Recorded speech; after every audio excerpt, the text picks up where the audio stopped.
The tradition goes that every year I recap the Game Awards. But for this year's Game Awards, there are many issues that prevent me from doing that. I have this thing called a job and also a thesis, and because of that, I cannot catch the Game Awards live, and I don't have the time to play the games that I want to play, especially the ones that are nominated in the Game Awards. So I don't have a lot of emotional investment into a lot of the nominees. But I did catch the Game Awards eventually, and I have concluded that my work at the office is infinitely more entertaining. This has got to be the worst Game Awards that I have seen in a very long time. It's not because it's cringe, it's not because it's chock full of controversy.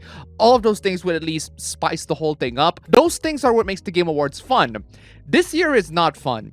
This year is extremely boring. I caught the whole thing late, and thank the lords I did, because I eventually just skimmed through a lot of the sections. My girlfriend, on the other hand, has to get through the entire show when it's live, and it's some of the most tedious things that she has ever experienced. It's not help when Jeff had to say, "Oh, this year's Game Awards will be really short, I swear." No, it's not short at all. It's actually really freaking long. So should I recap the whole thing? Well, that would imply that there are some interesting things to recap about the whole show, and unfortunately, there's just none. There's just not enough material to make a whole freaking recap. I'd rather just recap the last week's Supla. There are a lot more interesting to recap if you ask me. And it seems that people on my Twitter timeline thought so as well, because during the Game Awards, they chose to do anything else that's more interesting. You know what? Good for them. This year's The Game Awards is a huge letdown. Not a lot of cringe, not a lot of excitement, just a lot of mediocrity and absolute boredom that I'd rather you guys not experience. Not even a freaking recap. Okay, I will do one part, and that is the actual Game of the Year nominees and the winner. Aside from that, nah, I'm good. Oh, and speaking of hooplas, this week is episode 100 of the APB show. And if you want me to talk about how tedious and boring the Game Awards 2022 is, check out the stream channel link down below, guys. Go subscribe. Stream every 7 p.m. Eastern Time. There are even some hooplas that are somewhat related to that. All of this journey wouldn't have been possible if it weren't for the sponsor of this channel, the most trusted sponsors of them all, you guys. Thank you so much, guys, for sticking around with me. You guys are the ones that managed to bring the journey from the start all the way to the finish. If you want to support this channel, or if you want to see your names among these awesome people, then check out the links down below where you can support me through all sorts of means. Links down below. The Game Awards conclude with the winner of this year's Game of the Year. The nominees are as follows: Horizon Forbidden West, another meh installment. I mean, I didn't like Zero Dawn, I thought it was meh, and it seems that the sequel continues the tradition. Xenoblade Chronicles 3, which is an underdog nominee if you ask me, and certainly a contender in a lot of people's hearts. A Plague Tale Requiem, another underdog nominee. It's a decent game, but not exactly competitive enough to be this year's Game of the Year if you ask me. Stray, which is a good game, and I can see why people joking about this game being Game of the Year, but that's it. It's just joke. Elden Ring, which is the game that I played the most this year and definitely my personal Game of the Year choice. And finally, God of War Ragnarok, which has materials to become Game of the Year, but also has a lot of excessive bloat, if you ask me. It is definitely a challenging contender towards Elden Ring to a lot of people, so it does have the chance to win Game of the Year, despite the fact that the game, barely came out. And the winner for Game of the Year is Elden Ring. Elden Ring wins Game of the Year because, of course, it did. It is an amazing freaking game. I beat it several times already. And there you have it. That's all you need to know about the Game Awards this year. The rest of the game stuff, it's better if you just look them up online. However, some people disagree about Elden Ring being Game of the Year. The award should have gone to Ragnarok. Why? Well, let's get into the reasons. First off, it has a story. Elden Ring also has a story. A lot of the environmental storytelling is in there, but a lot of the story is admittedly obfuscated. But just because the story is environmental and obfuscated doesn't mean that there isn't any. And it's not like Ragnarok's story is any good. I played through the whole game for an hour before I got bored and I just watched the cutscenes on YouTube. Story is decent, but again, there's just way too much bloat. Second, it has an easy difficulty mode. Elden Ring is not hard, you just need a lot of practice, and I appreciate the game for that. Ragnarok, on the other hand, just handholds you through the entire thing. And considering that I'm only into it for the story, I do appreciate the inclusion of an easy mode, but it's not a huge plus to the game for me, and Elden Ring is still a more fun game. The rest of the reasons are superficial and not worth discussing, except the fact that Elden Ring removes all XP when you die. That's precisely why you should level up your character as soon as possible, you absolute dingus. The noob! The noob! It's true that without piracy, a lot of media from overseas are not gonna get a spotlight in other countries. A lot of Asian movies and shows, for example, wouldn't have been a huge boom in the West if it weren't for the bootlegs. Some people don't like this revelation, however. Japan hates piracy!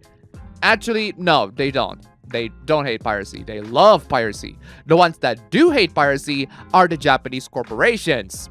You do not ever confuse the people with the corporations. The lack of women in spaces that are dominated by men is not always because we men are absolute misogynists that don't want women to be in our space.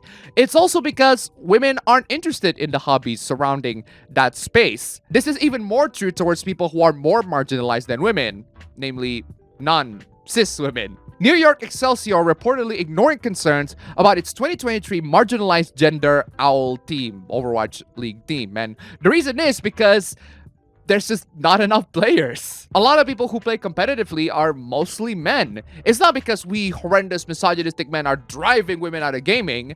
It's because women in general don't want to play video games, especially competitively. It's disheartening that an org would be willing to throw players together that already deal with enough hate for their gender into this roster, which would lead to immense backlash if they happen to lose games.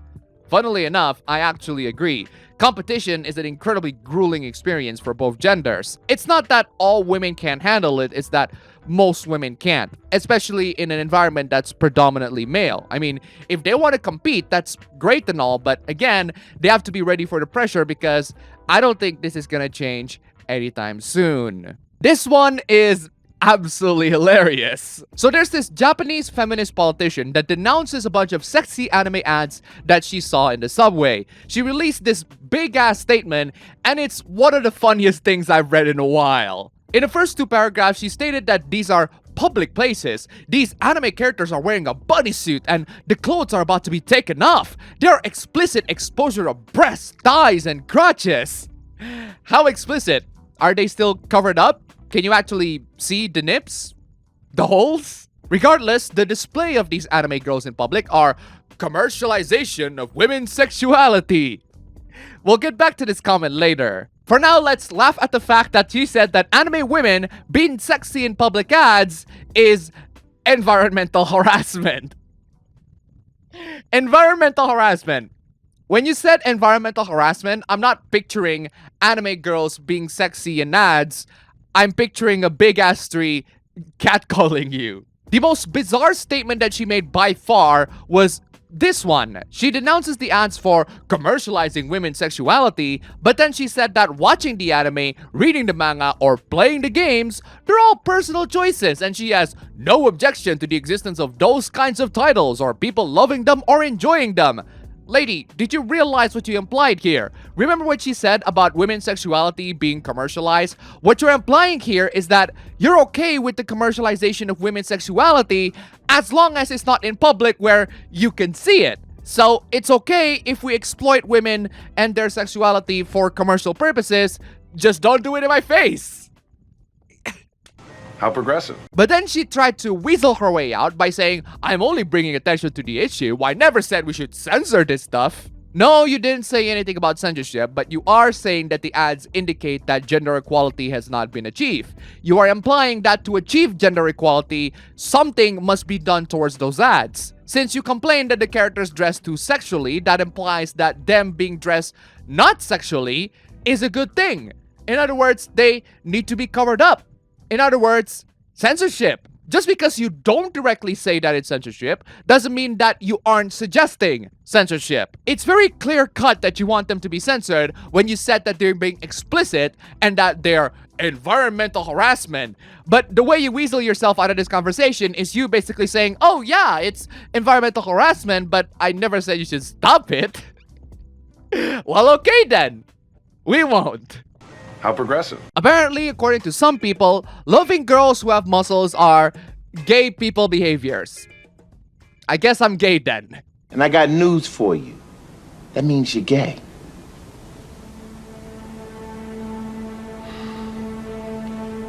Really can't put into words how much I don't like muscle girls or muscle girls appreciators. Doesn't stop you from trying, doesn't it? The whole thing basically undermines the concept of traditional gender roles. Yeah, screw the traditional concept of gender roles. Just because it generally works doesn't mean it's for everybody. Men are inherently meant to be strong, brutal, robust, and protective.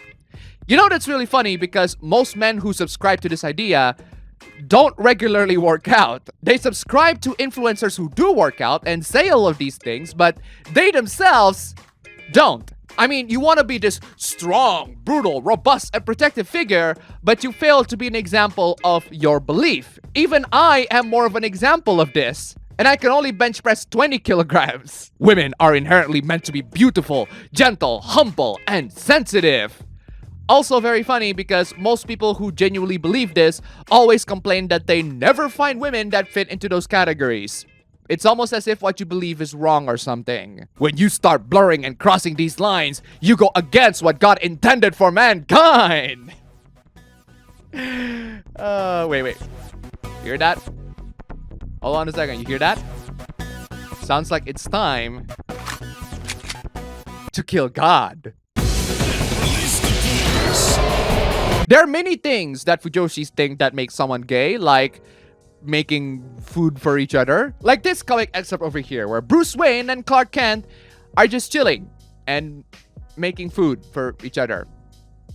That means they're gay, I guess.